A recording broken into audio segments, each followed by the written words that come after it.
सबसे पहले हम लोग क्या समझेंगे कि डेटा जो है, डाटा क्या होता है। डाटा को समझने के लिए जैसे हम ऐसे ही आए क्लास में और लिखने लगे 10, 12, 11, फिर 10 लिखें, फिर 15 लिखें, फिर 16 लिखें, फिर 17 लिखें, आने के साथ फिर लिखने लगे। तो तुम्हारे समझ में कुछ आ रहा है? कुछ आया कि नहीं कि ये क्यों लिख रहे हैं? नहीं, कुछ समझ नहीं है। तो देखो इसी तरह नंबर को हम लिखते जाए, हमारा कोई मकसद ना हो लिखने का, तो उद्देश्य ना हो, इसे सिर्फ नंबर कहें। लेकिन अगर इसको किसी उद्देश्य से लिखें, ये जानने के लिए कि इस क्लास में जो है हमारे कितने बच्चे हैं जिसकी उम्र जो है 15 के ऊपर है, तो प्रत्येक से पूछा। हम लोग क्या जानना चाहते हैं कि कितने बच्चे हैं जिसकी उम्र 15 से ऊपर है। तो 10 है, 12 है, पूछा किसी से, बोला 10 साल, कोई 12 साल बोला, कोई 11 साल बोला, कोई 10 बोला, कोई 15 बोला, कोई 16 बोला, कोई 17 बोला। इसको देखने के साथ हम क्या पता लगा सकते हैं कि कितने बच्चे जो हैं 10 से ऊपर है, 10 साल से ऊपर है। तो क्या बच्चा है? 1, 2, 3, 4, 5। 5 बच्चा ऐसा है जो कितने साल से ऊपर है? 10 साल से ऊपर है।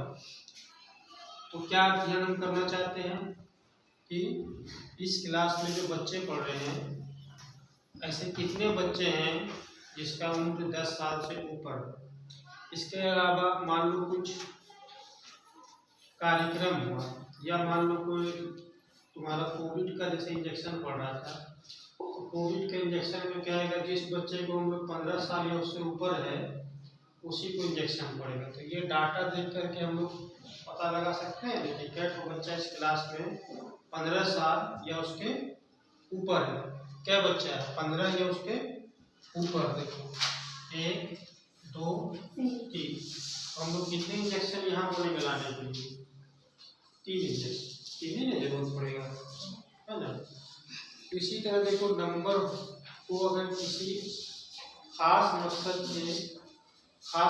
के लिए या खास उद्देश्य के लिए लिखा जाए, किसी चीज का अध्ययन करने के लिए लिखा जाए, तब ये नंबर जो है डाटा बन जाता है। क्या बन जाता है? डाटा। खास मकसद के, जैसे मान लो हम लिख रहे हैं ये कि हमारे क्लास में कितने स्टूडेंट्स पास हुए, कितने स्टूडेंट्स फेल हुए। जैसे मान लो इंग्लिश के एग्जाम हुए, इंग्लिश का एग्जाम हुआ, 10 बच्चे के हम लोग ले रहे हैं। किसी से पूछा आया 40 नंबर, किसी से पूछा 10 नंबर, किसी से पूछा 15 नंबर, किसी ने कहा 45, किसी ने कहा 60, किसी ने कहा 70, किसी ने कहा 80,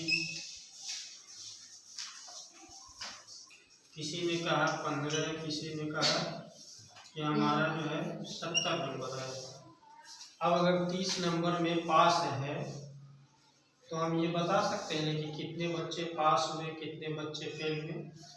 इसको देख करके 30 नंबर में पास है, 30 नंबर में जब पास है तो कितने बच्चे पास हुए? 1, 2, 3, 4, 5, 6। 6 बच्चे ही इस क्लास में पास हुए। तो जब नंबर को एक मकसद से लिखा जाए, किसी चीज का अध्ययन करने के लिए लिखा जाए, तब ये नंबर का जो ग्रुप होता है, कलेक्शन होता है, ये तुम्हारा कहला जाता है क्या चीज? डाटा या डेटा इसको कहते हैं। ये देखो बड़े काम की चीज है। हर चीज में सरकार क्या करता है, किसी चीज को, कोई कार्यक्रम को, जब किसी चीज का लाभ देना हो तो सबसे पहले डाटा एकत्रित करता है, सबसे पहले डाटा को जमा करता है। जैसे अभी ही तुम्हारा बिहार जनगणना हुआ, मकसद क्या था बिहार जनगणना का? कि देखना है कि बिहार में कितने लोग गरीब हैं, कितने लोग अमीर हैं, कितने लोगों के पास बाइक है, कितने लोग किस जाति के हैं, कितने लोग जैसे यादव हैं, कितने लोग तुम्हारा कुंबी है, कितने लोग तुम्हारा ब्राह्मण है। उसको खास नंबर का लिए भी मिला। क्या देखे तुम वो देखे थे ना, जनगणना हो रहा था सबसे पूछ रहा था कि तुम्हारे घर में कितने लोग हैं, पूछा गया था, गाड़ी है तुझे है, ये सब पूछा गया। तो सारा नंबर सरकार के पास चला गया। अब उसको देख के ही समझ में आ गया कि कितने लोग जो है यहाँ ब्राह्मण जाति के हैं। क्या देख करके? सिर्फ नंबर देख कर, क्योंकि उसको मालूम था कि ब्राह्मण के लिए कितना लिखना है, एक जो हमको यादव उसके लिए 5 लिखना है, कुछ भी लिखना है। तो जब तो 5 है, मान लो 1,05,000 है, इसका मतलब 1,00,000 यादव, 10,000 एक है, इसका मतलब 10,000 ब्राह्मण है। उसके पास सिर्फ नंबर आ गया, और नंबर से ये क्या पता कर लेगा? सब चीज पता कर लेगा कि कितने लोगों का आय 6,000 है, कितने लोगों का आय 6,000 से ज्यादा है। तो उसके नंबर जमा करने का एक मकसद था कि हमारे बिहार में जो है कितने लोग पढ़े लिखे हैं, कितने लोग अनपढ़ हैं, कितने लोगों के पास गाड़ी है, कितने लोगों के पास कच्चे मकान है, कितने लोगों के पास पक्के मकान है, ये सभी चीज। ठीक है, तो उसके नंबर कलेक्ट करने का, नंबर लिखने का एक मकसद था। सरकार के नंबर लिखने का एक मकसद था कि अध्ययन करना हर चीज के बारे में। जैसे तुम देखते हो मोबाइल की, तुम वीडियो देखते हो, जो वीडियो तुम देखोगे कि ऐड भी जो है उसी तरह का आने लगेगा। जैसे तुम हमेशा वीडियो देखते हो गाने का और भोजपुरी गाना देखते हो, तो तुमको अगला वीडियो जो है ऑटोमेटिक जो है रिफर कर देगा वही भोजपुरी गाने। तो उसको कैसे पता होगा कि ये भोजपुरी गाना पसंद कर रहा है? ठीक है, अगर तुम मान लो बात कर रहे हो कि अपने दोस्तों से हमेशा बात करते हो कि अरे ड्रेस कैसा लें, दीपावली में कैसा ड्रेस लें, कैसा ड्रेस अच्छा होगा, ठीक है, इस तरह का बात डेटा ऑन करके बोलोगे, तो अगले दिन या उसी पर जो है तुमको मोबाइल में क्या ऐड आने लगेगा? इसका कपड़े का ऐड आने लगेगा। तो उसको कैसे पता है कि ये कपड़े के बारे में ये इच्छुक है? क्योंकि तुम्हारे सारे डेटा जो तुम बोल रही हो उसका आवाज उसके पास जा रहा है। ठीक है, कंप्यूटर जो है उस आवाज को तुम्हारा एनालिसिस करता है, और उसके बाद उसी चीज, जैसे तुम कपड़े का बात कर दिए तो कपड़े वाला एक से एक वेबसाइट दिखाना शुरू कर देगा, उसका दाम दिखाना शुरू कर देगा। तो बात समझ सर, मोबाइल के पास तुम्हारा डाटा चला गया कि तुम किस चीज के बारे में बात करो, और उसी डेटा को वो एनालाइज करके उसी तरह का चीज दिखाना शुरू करेगा। ठीक है, तो डेटा का बहुत बड़ा योगदान है आज के जमाने में। हम लोग सिर्फ अभी यहाँ पर डेटा के बारे में इंट्रोडक्शन जानेंगे, परिचय जानेंगे कि डाटा जो है एक निश्चित मकसद से लिखे गए संख्याओं का संग्रह है। क्या है? एक निश्चित मकसद से लिखे गए संख्याओं का संग्रह है, जिसको हम लोग क्या कहेंगे? डाटा। अब हम लोग ये जानेंगे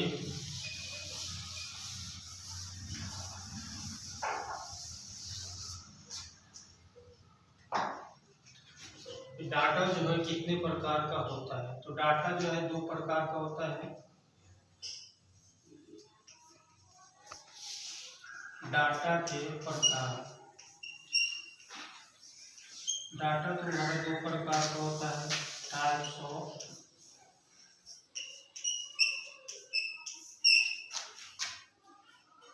डेटा। 2 प्रकार का होता है। एक तुम्हारा होता है प्राथमिक आंकड़े, प्राथमिक आंकड़ा,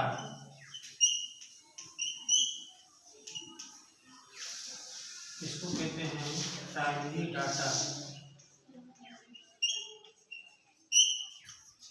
प्राइमरी डाटा। और दूसरा होता है गौण डाटा, गौण आंकड़े,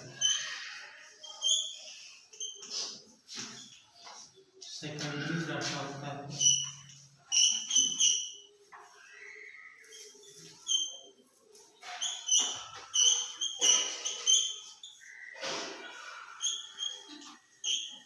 सेकेंडरी रहता है। देखो प्राथमिक आंकड़ा किसको कहते हैं? आंकड़े के बारे में किसी चीज़ का अध्ययन हम करना चाह रहे हैं और आंकड़े को हम ही ने जमा किया और हम ही उसके बारे में शोध करें। जितने भी साइंटिस्ट होते हैं वो खुद से आंकड़े को जमा करते हैं, उसके बाद उसका रिसर्च करके कुछ निष्कर्ष निकालते हैं। लेकिन कभी कभी क्या होता है, आंकड़े किसी और ने जमा किए होते हैं, आंकड़ा कोई और जमा करता है लेकिन उसका अध्ययन जो है कोई दूसरा करता है। तो ऐसी परिस्थिति में अगर कोई व्यक्ति आंकड़ा खुद जमा करता है और उसका खुद ही अध्ययन करके विश्लेषण करके कोई निष्कर्ष निकालता है, जिसने जमा किया वही निष्कर्ष निकालना चाह रहा है, तो इस आंकड़े को हम लोग कहेंगे प्राथमिक आंकड़ा। जैसे मान लो ये लड़का है, इसने आंकड़ा जमा किया और यही उस पर जो है रिसर्च कर रहा है, तो इसके लिए इस लड़के के लिए जो आंकड़ा है प्राथमिक हो जाएगा क्योंकि इसी ने जमा किया है। अगर मान लो वो लड़का आंकड़े को जमा करता है, ठीक है, और वो छोड़ देता है कि किसी कारणवश, और उस आंकड़े का अध्ययन ये लड़का करता है, ठीक है, तो इस लड़के के लिए, उसके लिए नहीं, इसके लिए जो है आंकड़ा कहलाएगा गौण आंकड़ा या सेकेंडरी डेटा। समझ में आया बात? दोनों समझ लिए? ये हो गया आंकड़ों पर डेटा का प्रकार। अब आंकड़ा अगर मेरे पास जमा हो जाता है, अगर हमारे पास डेटा जमा हो जाता है, यानी सबसे पहला उद्देश्य क्या होता है डाटा हैंडलिंग का? डेटा को जमा करना, आंकड़े को जमा करना। अभी तुम किसी फील्ड में कोई नौकरी करने जाएगी, ठीक है, तो सबसे पहले तुमको क्या करना पड़ेगा? कंप्यूटर से डेटा को जमा करना पड़ेगा, डेटा को एकत्रित करना पड़ेगा। एकत्रित करने के बाद फिर उसका वर्गीकरण करना पड़ेगा। तो यहाँ पर हम दूसरा स्टेप आ रहे हैं, फर्स्ट स्टेप आ रहे हैं। पहला तो हो गया आंकड़ों को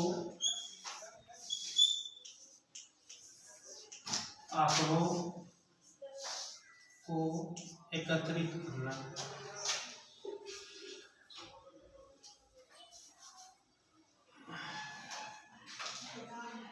आंकड़ों को जमा करना, ठीक है।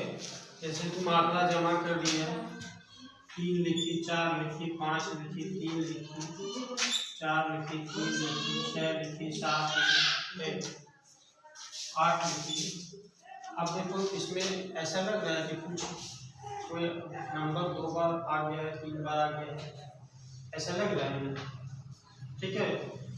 इस तरह के इसके डिवीजन को रोकने के लिए एक खास व्यवस्था यूज की जाती है जिसका नाम है टैली मार्क। आंकड़ों को उसके बाद सजाया जाता है, तो टैली मार्क यूज करते हैं।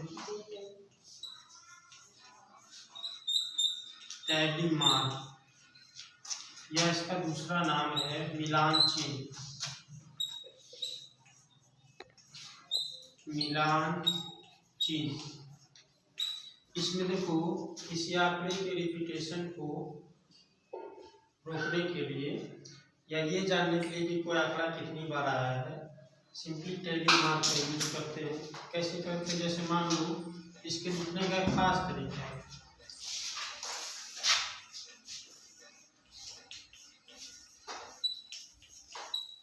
जैसे हम 3 के बारे में लिखेंगे टैली मार्क, 3 कितनी बार आया, कितनी बार आया? 1 बार, तो 1 खड़ी डंडी लिखेंगे। 2 बार तो 2 खड़ी डंडी लिखेंगे। 3 बार तो 3 खड़ी डंडी लिखेंगे। 4 बार तो 4 खड़ी डंडी लिखेंगे। लेकिन जैसे ही 5 आएगा तो यहाँ से क्या करेंगे, इसको काट देंगे। टैली मार्क लिखने का तरीका बता देंगे। 4 तक लिखा था खड़ी डंडी कितने? 1 2 3 4, लेकिन 5 अगर लिखाया था तो इस तरह लिखाया था, काट दिया। फिर देखो जैसे हम लोगों को 6 लिखना है, 1 2 3 4 5 और 1 हो गया 6।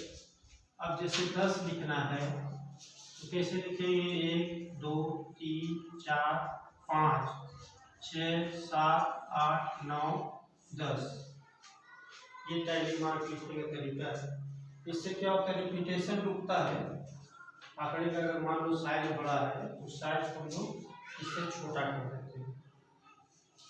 3 कितनी बड़ा है, 2 कितनी बड़ा है, 5 कितनी बड़ा है, ठीक है, ये कर देते हैं। आप लोग इससे क्या होता है, यहाँ पर इसका साइज जो है छोटा हो। तो पहली मान लिखने का तरीका समझ में आ गया, समझ में आया? कैसे लिखेंगे, देखो ऐसे यहाँ पर लिख के देखा, अगर एक लिखना है तो ये हो गया, 2 लिखना है तो 2 खड़ी घंटी, 3 लिखना है तो 3 खड़ी घंटी, 4 लिखना है तो ये 4 हो गया। लेकिन 5 अगर लिखना है तो 4 लिखकर कैसे काट देंगे, 5 हो गया। 6 लिखना है तो 1 2 3 4 5 6। 7 लिखना है तो 1 2 3 4 5 6 7। 8 लिखना है तो 1 2 3 4 5 6 7 8। 9 लिखना है तो 1 2 3 4 5 6 7 8 9। 1 2 3 4 5 6 7 8 9 10। 11 लिखना है तो 1 2 3 4 5 6 7 8 9 10 11। समझ में आ रहा है? पहली मान लिखने का तरीका यही है।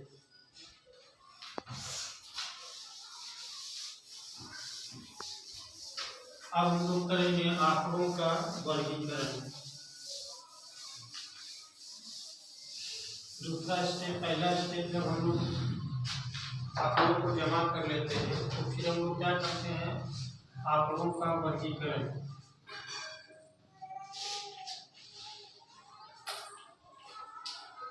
आंकड़ों का वर्गीकरण,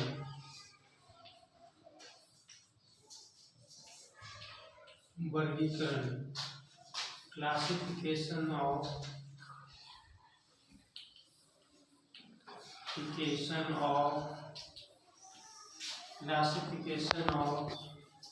डेटा। ठीक है, आंकड़ों को हम लोग 2 तरीके से वर्गीकरण करते हैं। आंकड़ों का वर्गीकरण 2 तरीके से होता है। एक होता है अवर्गीकृत आंकड़े,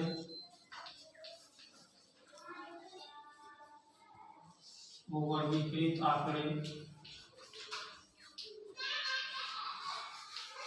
दूसरा होता है वर्गीकृत आंकड़े, वर्गीकृत आंकड़े। ठीक है, वर्गीकृत आंकड़े। लड़की क्या लगती है, क्या क्लास में?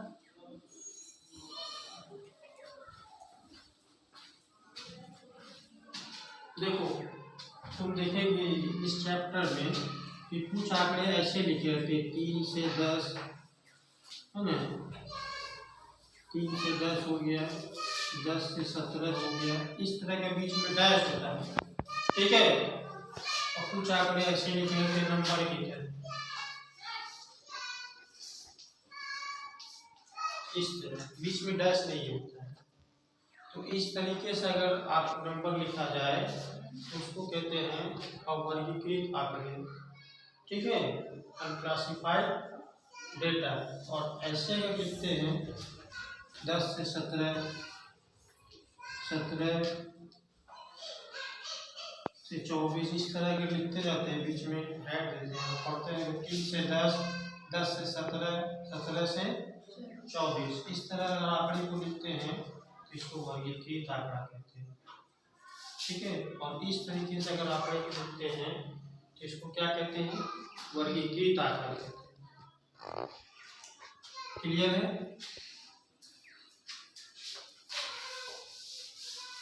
आंकड़ों का जब वर्गीकरण हो जाता है तो आंकड़ों को जो है हम लोग प्रेजेंट करते हैं।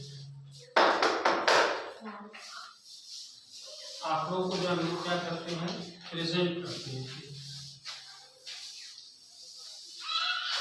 आंकड़ों को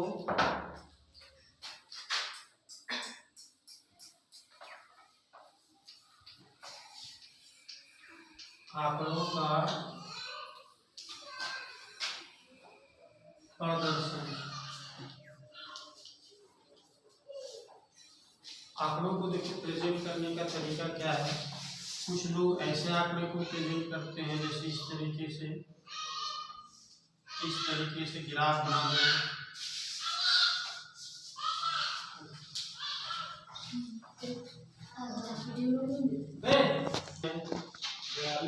आंकड़ों को जो प्रदर्शन करते हैं इस तरह जो है प्रेजेंटेशन दिखाते हैं, ठीक है।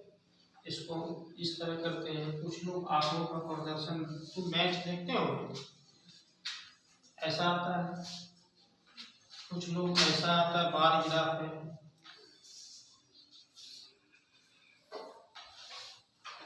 ये सब आंकड़ों को प्रदर्शित करने का तरीका है। कुछ लोग आंकड़ों को इस तरह प्रदर्शित करते हैं, ठीक है। तो आंकड़ों को अलग अलग ढंग से जो है प्रदर्शित किया जाता है। हमारा ये सब है, समझ में आ रहा है। कुछ लोग आंकड़े को इस तरह प्रदर्शित करते हैं।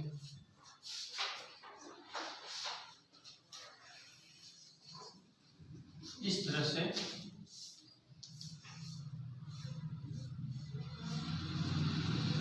आंकड़ों को प्रदर्शित, यहाँ तक समझ में। तीन बात कर रहे हैं अभी। सबसे पहले किसी चीज का ध्यान अगर तुमको करना है या वैज्ञानिक बनना है तो सबसे पहले आंकड़ों को जमा करना होगा। फिर दूसरा स्टेप क्या लेंगे, आंकड़ों का वर्गीकरण करेंगे। फिर तीसरा स्टेप आंकड़ों को प्रदर्शित करेंगे। उसके बाद और प्रोसेस है हम लोग के लिए क्या है। इसके बाद फिर हम लोग निष्कर्ष निकालना शुरू कर देते हैं कि हमने जो आंकड़ा जमा किया उससे क्या निष्कर्ष निकल रहा है। जैसे कोई एक्सपेरिमेंट करता है, कोई नई खोज करता है, तो इसी तरह से करता है। पहले आंकड़ों को जमा करता है, एक्सपेरिमेंट करता है, एक्सपेरिमेंट से जो आंकड़े आए उसको जमा करता है, उसके बाद आंकड़ों का वर्गीकरण करता है, प्रदर्शन करता है ग्राफ पर, फिर देखता है कि इससे क्या रिजल्ट हमारा आ रहा है, ठीक है। उस रिजल्ट के आधार पर वो नया थ्योरी बना देता है जो हम किताब में पढ़ते हैं।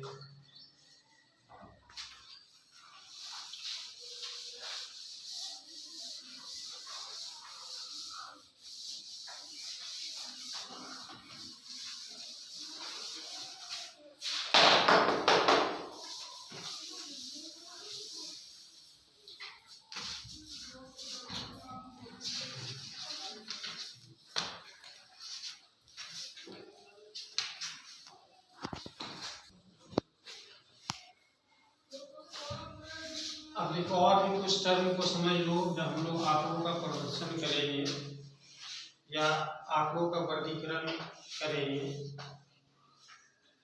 तो हम लोग जो है कुछ टर्म को यूज करेंगे। जैसे ये अभी एक बताएं ना, मिलान चिन्ह बताएं ये कैसे लिखा जाता है। अब दूसरा है बारंबारता। ये क्या होता है इसको देख लो। फ्रीक्वेंसी,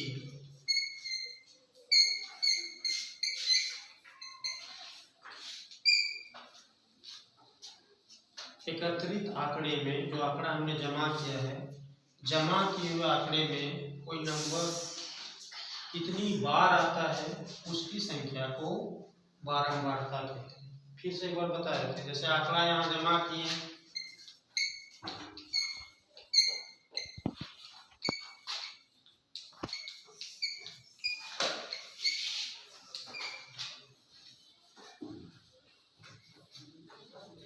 अब जैसे हम पूछेंगे 2 की बारंबारता क्या है, तो 2 दिखेंगे कितनी बार आ रहा है, कितनी बार है, एक बार, एक लिखेंगे। अब यहाँ 3 देखो कितनी बार आ रहा है, 1 2 3 3 बार। इससे यहाँ देख करके क्या पता चलेगा कि ये चीज जो है कितनी बार है। बारंबारता माने क्या होता है कि जमा किए गए आंकड़े में कोई संख्या कितनी बार रिपीट किया है, उसी रिपीटेशन को हम लोग कहते हैं बारंबारता, फ्रीक्वेंसी, ठीक है। जैसे मान लो एक हफ्ते में तुम स्कूल कितनी बार आती हो, ये तुम्हारी फ्रीक्वेंसी हो जाएगी। कितनी बार आते हैं। जैसे 6 दिन क्लास चलता है तो किसी का शेड्यूल अगर बढ़ गया कि हफ्ते में 6 दिन क्लास चलेगा, वो 4 दिन आए, तो उसके क्लास आने की फ्रीक्वेंसी कितनी हुई, 12 बटा 4। ठीक है, 12 बटा का मतलब जनरली होता है कितनी बार आए। जैसे 4 कितनी बार आया, 3 बार। 4 1 बार, 2 बार, 3 बार, 3 बार आए, तो 4 की बारंबारता क्या हो गई, 3। समझ रही है। को एकत्रित आंकड़े में लिख देंगे। एकत्रित आंकड़े में कोई नंबर जितनी बार आए उसकी संख्या को बारंबारता कहते हैं। एकत्रित आंकड़े में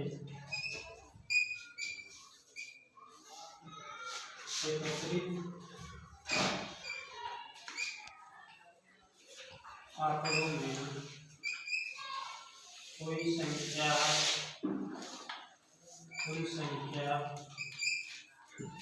जितनी बार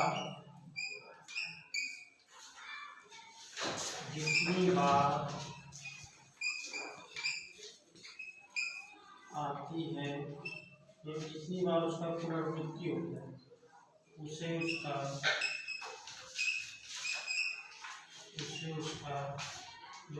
उसकी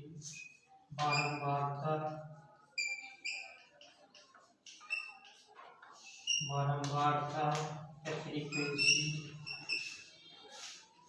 कहते हैं। ठीक है, फ्रीक्वेंसी कहते हैं। समझे? और तो इसमें कुछ नहीं, इतना ही सब चीज। ठीक है,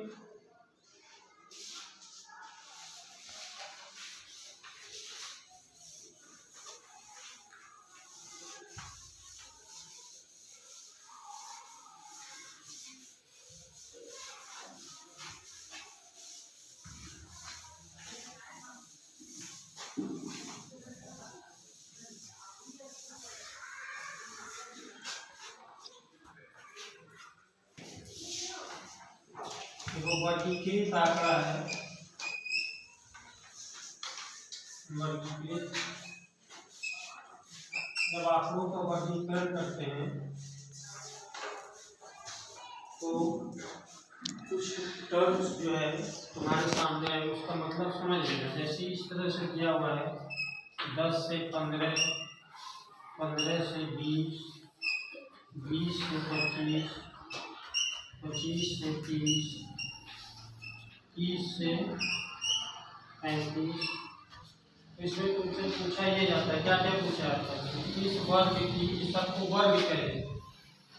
ये एक क्लास हो गया, एक वर्ग हो गया, ये भी एक वर्ग हो गया, ये जो भी वर्ग है ये भी वर्ग है, ये भी वर्ग है।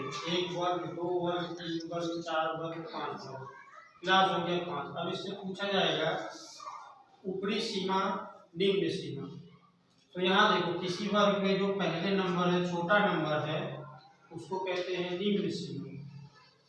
जैसे तुमको कहें कि तीसरे वर्ग की निम्न सीमा कितनी है, तो ये तो देखो, किसी वर्ग के बड़े नंबर को कहते हैं ऊपरी सीमा, छोटे नंबर को निम्न सीमा और बड़े नंबर को ऊपरी सीमा। जैसे यहाँ देख करके हम तुमको पूछेंगे कि चौथे वर्ग की निम्न सीमा और ऊपरी सीमा बताओ। चौथा वर्ग गिन लेंगे, 1 2 3 4, इसकी निम्न सीमा क्या है, 25, और ऊपरी सीमा 30। ये चीज जानना है।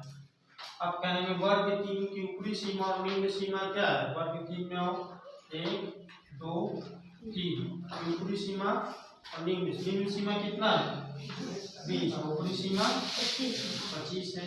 तो ये ऊपरी सीमा निम्न सीमा पे जाएगा। निम्न सीमा किसी वर्ग की सबसे छोटी होगी। ऊपरी सीमा वर्ग की बड़ी संख्या। उसके बाद तीसरा टर्म जो पूछा जाएगा तुमको,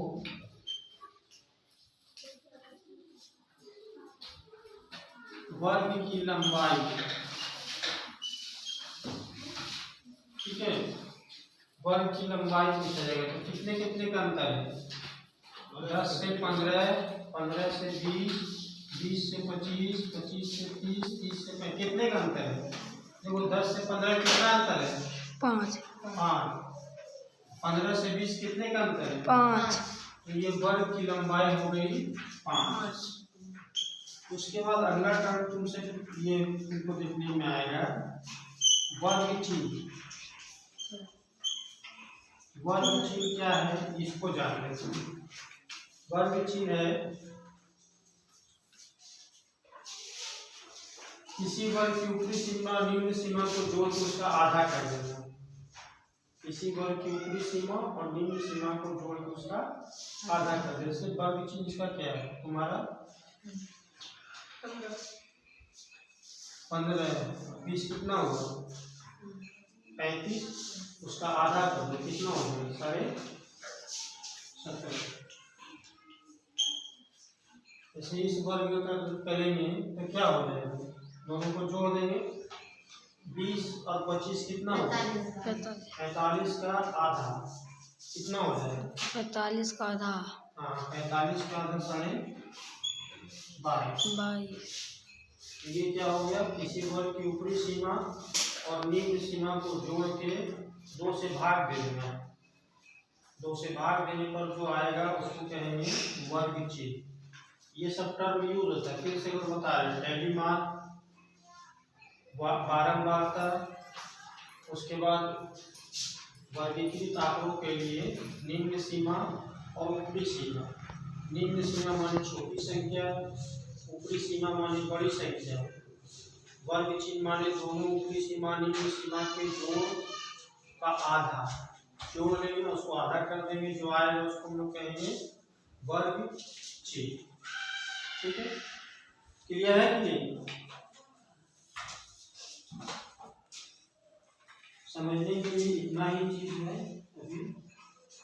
फिर उसके बाद जैसे जैसे आएगा आंकड़ों का प्रदर्शन करेंगे। अभी बताएं प्रदर्शन के अभी क्या किया जाएगा तुमको, या तो दंडालेख बनाया जाएगा ऐसे इस तरह बनाने के लिए कहेगा, या इस तरह कहेगा ये आयत चित्र है, इस तरह जो है सटा सटा रहेगा। ठीक है,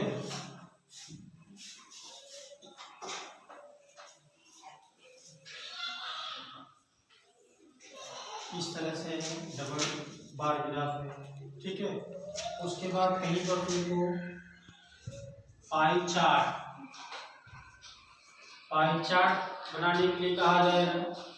पाई चार्ट में क्या करना है, ग्रिड बनाना है।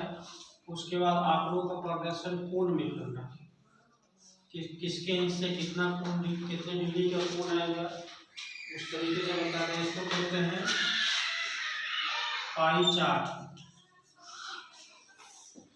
पाई चार्ट, ठीक है।